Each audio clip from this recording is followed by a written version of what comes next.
Dozens of countries appeal for de-escalation at the UN Security Council, but the Strait of Hormuz stays closed. Calls for the strait's urgent reopening met with deadlock as Iran proves it has some very powerful friends. So does the U.S.-Israeli war on Iran undermine international law and order to the point of futility? I'm Andrea Sankey, and this is the Newsmakers.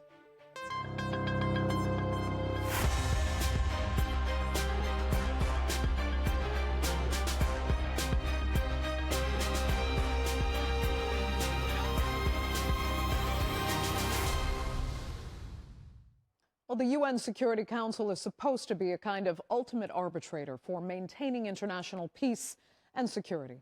But time and time again, we've seen it fail as the national interests of its members are prioritized over global ones.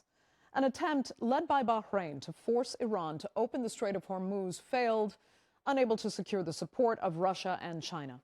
Beijing has made it clear that China's priority is to stop the wider U.S.-Israeli war on Iran rather than enforce UN maritime law against Iran. Here's a look.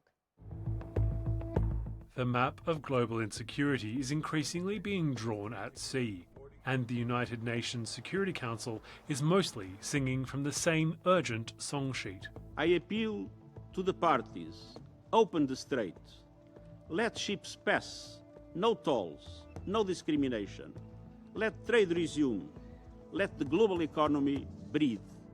There are around 2,000 crew and just over 100 oil tankers currently unable and unwilling to pass through the Strait of Hormuz. When considering all commercial shipping in the Gulf, the UN says those numbers balloon to around 20,000 seafarers and approximately 2,000 vessels at risk. The disruption to the freedom of navigation through the strait is adversely affecting global energy markets, and agricultural yields in developing countries are likely to bear the brunt due to fertilizer supply shortages. But Iran places all blame and responsibility on the aggressor and says it wants firm security guarantees before any reopening of the waterway could be considered. The United States has continued its internationally wrongful act by imposing maritime blockade, unlawfully seizing Iranian commercial vessels and detaining their crews. These dangerous escalating measures violate international law, breach the UN Charter. While representatives condemned the closure of the strait and urged Iran to allow shipping to resume, the United States' actions have been repeatedly condemned by both US traditional allies and adversaries alike. China has denounced the US and Israel's military actions against Iran and called them illegal. 海峡受阻的根源 The root cause of the obstruction in the Strait of Hormuz lies in the illegal military actions launched by the United States and Israel against Iran. Despite a provisional ceasefire arrangement having been reached, the United States has escalated its military deployments and undertaken targeted blockade operations. This is an extremely dangerous and irresponsible action. Meanwhile, on Monday, an Iranian delegation flew to St. Petersburg to have high-level meetings with Russian leadership. The Russian President, Vladimir Putin, pledged to support Iran. From our side, we will do everything that is in your interest, in the interest of all nations in the region, so that peace is reached as soon as possible. You know our position very well. But calculated support from Putin could be driven by Russia's economic gain from the disruptions to global oil supplies. Russia is reported to be raking in a revenue windfall from the oil and gas crisis in the Gulf, up to $9 billion in April alone by some industry estimations. The world is calling out for a solution to the crisis, but it doesn't seem like it will be getting one any time soon. Well, for many years, non-permanent members and others have been calling for reform of the UN Security Council. But even if reform is in the cards, can anything be done now to mitigate the disaster that's taken hold in the Strait of Hormuz? Well, joining me now to debate that and much more are from Tehran, Iran foreign policy analyst Mohammad Khatibi, from Miami, Republican strategist and political commentator Angie Wong, and from London, director of the Global Governance and Security Center at Chatham House, Marc Weller. Thanks all so much for being with me. So talks in Pakistan have stalled And again, the UN Security Council, which should have been the last line of defense, really, so to speak. So it's deadlocked. Marc Weller, is the Council and the UN itself fully futile in respect to this conflict? No, it's not really a matter for the institutions or the structure. The UN is a mechanism to help states decide things, but you still need them to be willing to take decisions together. Where you have a geopolitical deadlock, according to interest of states, no institution really can function, or at least no multilateral institution can function that relies on the cooperation of states. The UN cannot wave a magic wand and impose cooperation where states are unwilling to do so. And whatever UN reform you are going to look at or propose, that is not really going to change that fact. Can I ask you then, what purpose have any of our kind of international institutions served in helping to resolve this conflict or the blockade of the Strait of Hormuz? Will they serve any purpose if they haven't already? Well, the UN has various important purposes. It often functions as a forum for negotiations. It functions as a forum for third states to get together and articulate their views.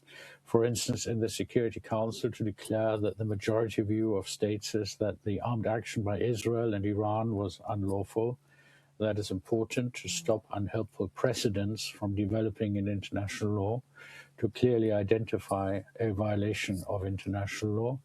And once there's a result of the negotiations between the US and Iran, with Israel attached, the Security Council will likely be able to endorse it, to add its imprimatur on top of it, to ensure that there is greater pressure for compliance.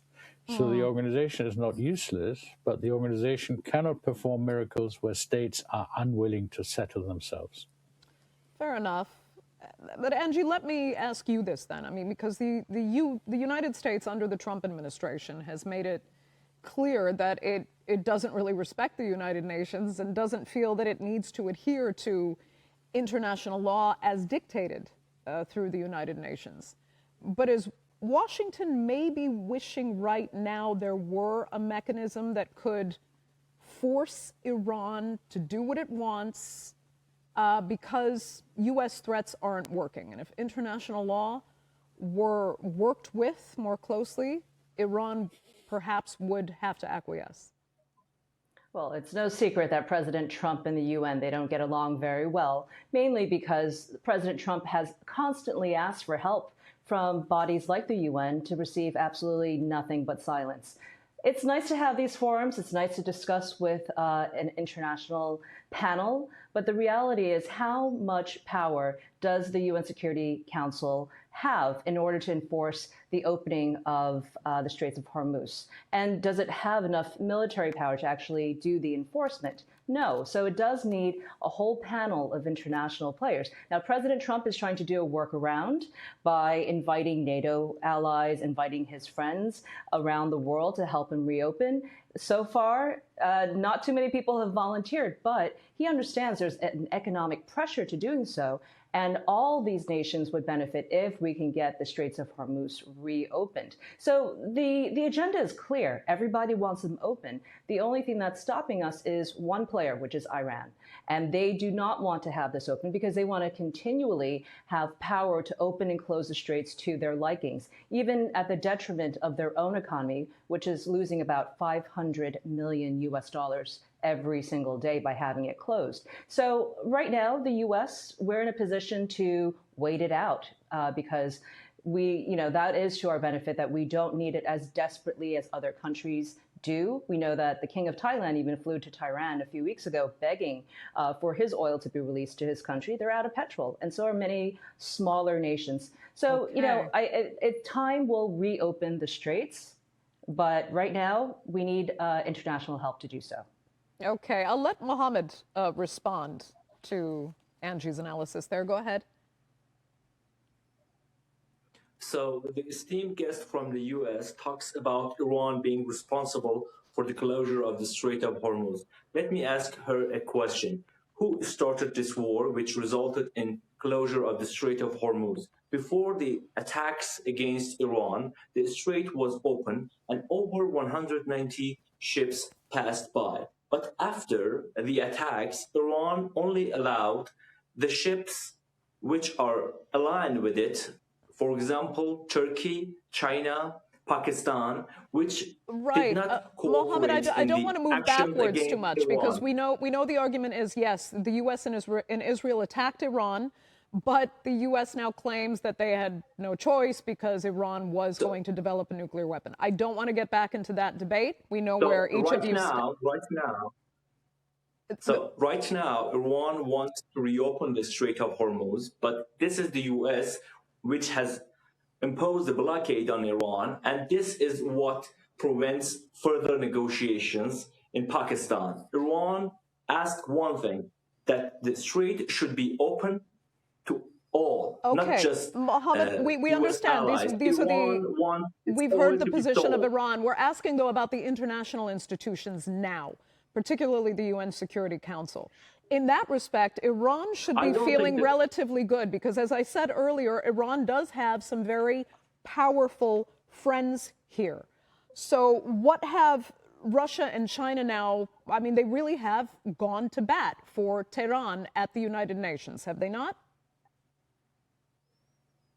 Yes, they have done it because Iran allowed the ships to pass by. The hostile ships were prevented. And as I said, Iran still wants to negotiate. And that's why Iran's allies are supporting it. Iran does not want the strait to be closed, but it wants a fair deal. And if a fair deal is reached, the strait will be opened. So Iran is asking for compensation for the damages caused by Israeli and United States strikes. And that's why that is insisting on controlling the narrow waterway, which is in sovereign territory of Iran. The shallow part, which cannot be passed by large ships, is in international waters, but the place that large ships and tankers can pass is in territorial waters of Iran. So every country that has right to its sovereign territory, I'm talking about international law, and this is what I imagine Iran has put in the proposal. This is exactly what Iran has probably put into the proposal then that is now before the United States, that is yet to be decided on. But let me come back to Marc, because like I said, Iran does have an advantage here in international institutions because two very powerful players are on its side. They've got Russia and they've got China. But Marc, I'll first ask you, what does China really get out of this? And could Beijing maybe change its mind if its economy really does start to suffer and it just becomes a question of having Iran stop its actions in the Strait of Hormuz, therefore the U.S. would drop its blockade apparently, and then oil could start moving back to China?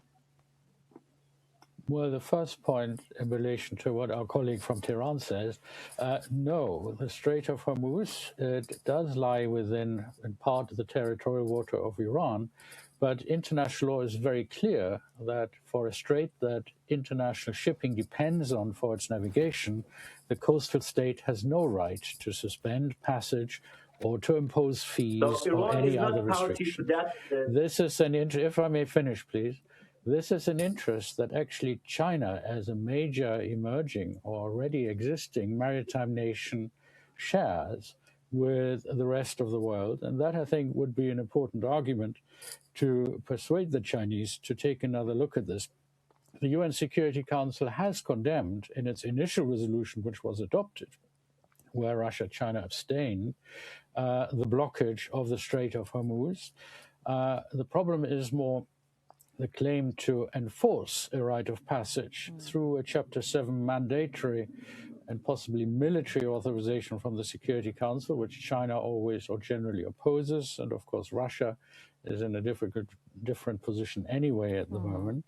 But it is absolutely clear that Iran has no right to block the strait in peace or in war. And it is a bit of a comedy of errors that we have ended up with a present stalemate, because you remember the original Pakistani ceasefire proposal provided for a lifting of the blockage on the Strait of Hormuz as a gesture of goodwill by Iran, provided there was a ceasefire. But then there was the confusion whether Lebanon was included.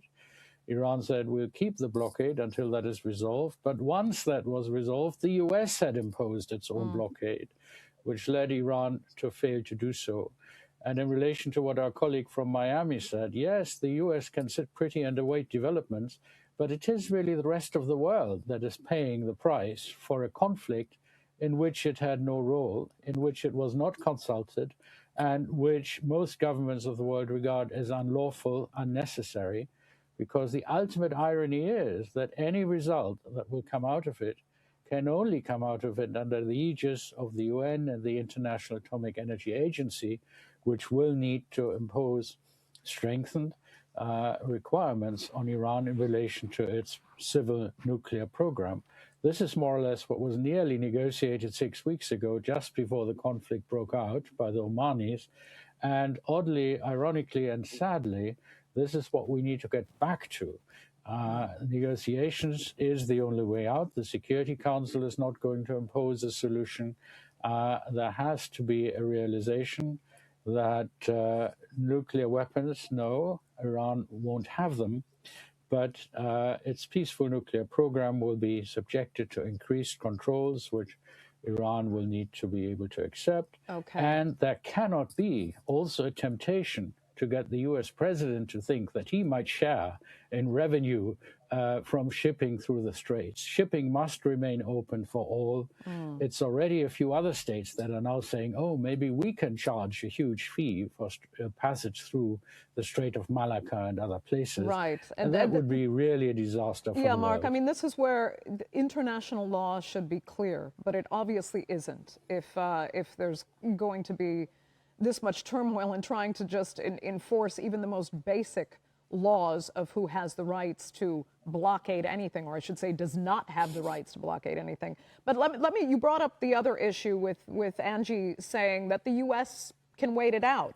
And Angie, I need to ask you if is that really true? As well as, and I need to mention this, as well as whether there should be some real concern that if this conflict isn't even consuming the headlines anymore because of what happened with the assassination attempt at the correspondence dinner, and the blockade gets less and less attention, that's going to leave everything to fester. And the consequences for all of us, but especially for the Americans, will be much worse. Well, the U.S. can wait it out. We don't want to. We would like to close out this conflict as soon as possible. Our gas prices at home are also rising, so we don't like to see that, especially since we have a critical midterm election coming in November. Here are 2 dates to remember. In about 2 days' time, the War Powers Act kicks off in the U.S., meaning that the president is now beholden to Congress to ask for money to be in a war conflict. And that's going to increase more and more, especially the Democrats are putting a lot of pressure on the purse strings of this war. The other dates to remember is the middle of May, May 14th and 15th. President Trump and Xi Jinping will meet in Beijing. I believe that all of what we're seeing now is to gain leverage for the U.S.-China trade talks, which are critical to our economy. And I think that's what President Trump may be waiting out for, because right now, China is completely dependent on their oil reserves, and they are still the manufacturing hub for the world. So I think that this will help negotiate those talks. Trump sees them, what he likes to say, he's holding the cards. This is one of the cards that he's holding. I also think that, you know, if the multinational countries won't come together to help open the straits collectively, well, you know, who's going to be in charge of this? Are we going to continue to allow Iran to open and close the straits whenever it feels like? We want to get rid of that singular system so that, you know, the world is not held hostage every time it needs oil and every time they want to, you know, do anything. So I think this is what we need to do. We need to see these open seas rules of laws actually being applied. We need to see shipping lanes secured so the shipping insurers feel comfortable allowing for their cargo ships to go through. Right now, they're just waiting because they're afraid they might get bombed. I mean, it's hard to apply the laws if the institutions that are expected to enforce them are not really respected. It's kind of a vicious circle there. But let me come back to Mohammed, because there is, I'll be fair, there is some sympathy for Iran in that, of course, it was attacked. Many say illegally, we give you that. But do you worry that the sympathy runs the risk of running out if your allies' economies are left to suffer for too long? And then you have this meeting, as Angie rightly raised, scheduled between Presidents Trump and Xi, whereby perhaps it's possible that President Trump can find a little more common ground with China and a common interest in pushing Iran to reopen the Strait of Hormuz. I think Iran does not want a war, as well as it wants a peaceful and a fair deal. So what Iran is trying to do by closing the Strait of Hormuz, as some say, but it is partially open, it wants to pressure the United States and its allies to halt attacks against Iran. Iran does not want a cycle in which there is a ceasefire and then Israel carries out another operation against Iran. And this has been continuing in the region. And Israel has done this with Lebanon, has done this with Syria after fall of Assad. Iran does not want to turn to another Lebanon or another Syria, where whenever Israel wants, it gets attacked. So what Iran wants is a long-term peace deal, which there is no cycle of war and peace. So this closure of Strait of Hormuz and even targeting the regional countries was in this line. So as long as Iran sees fit, the strait will be closed to hostile nations, including the United States. And it is open to countries like China. So the impact and the impact is really high, not just on the United States consumers, but also Asian consumers. So Iran does not want the oil prices to go up, but this is the consequence of getting to war in the Middle East, far away from your home. You've clearly articulated Iran's position. Let me come back to Marc, though, because we did talk about China's position here and what China might be getting out of this. But let's talk a little more then about Russia, because there's a different interest, as you mentioned, in what Russia actually achieves here. Some accuse Russia of really profit sharing with Iran, and they get the benefit of higher oil prices, as well as still having routes open to sell weapons to Iran via the Caspian Sea. I mean, could Russia be the ultimate holdout here? Because it really is reaping the benefits of this conflict. Yes, Russia is laughing. I mean, its massively unlawful invasion of Ukraine is now being sustained in part through higher oil prices. And it has gained another pressure point that it can try and deploy against the West, in particular the Europeans, who are the ones urging a tougher position in relation to Ukraine, Russia than the US has at times held. So this is a bonanza for the Russians. Whether they will frustrate a deal in the end, I don't know. But as I think everybody around this table is saying, in the end, this will only terminate if there is some sort of a deal. There are red lines on all sides. There can't be an Iraqi nuclear weapon. There can be Iraqi peaceful nuclear programs, as there had been under the previous nuclear deal. And a way now has to be found, and actually can be found fairly easily, to come to a safe and secure arrangement whereby these two aims can be combined. No nuclear weapon, but peaceful nuclear program, and a nod to Iran's claim that there has to be respect for its sovereignty, but at the same time respect for the international interest in ensuring that more effective controls are in place in Iran. If we have that deal, then the issue of shipping should disappear, unless Iran takes the view that it now wants to keep the present regime of collecting huge fees in place, which would be manifestly unlawful and prevent the lifting of all the European and other sanctions against Iran. Okay. Well, then quick final question for Angie, though, on the Russia issue. Is the United States comfortable with what Russia has gained from this conflict? Well, certainly not. And I agree with the professor. I think Vladimir Putin is laughing because he is benefiting from all the additional oil sales. I think he projected a number that was quite outrageous recently, and everyone trying to ask for Russian oil now. That press conference between the foreign minister of Iran and the Russian president, that was very, very visible and a messaging to the Americans to watch. Because for the longest time, we didn't know, Americans, President Trump and his envoy, we didn't know who we were negotiating with. We were talking to various people who said that they had control of the party, including the Speaker of the House in Iran. But then the IRGC would then, do something else in the Straits and throw off the talks. So it is good to now start seeing the visible leadership, the effective leadership of Iran, so that we know who we're talking to, who we're negotiating with. Okay. And clearly, in those images that you're showing, it is with Vladimir Putin as well. Okay, Angie, unfortunately, we're going to have to make that the last word because we're completely out of time for this edition of the Newsmakers. I'd like to thank all three of my panelists so much for being with us, our viewers for joining us as well. Remember, you can follow us on social media, and do be sure to subscribe to our YouTube channel. I'm Andrea Sankey. We'll see you next time.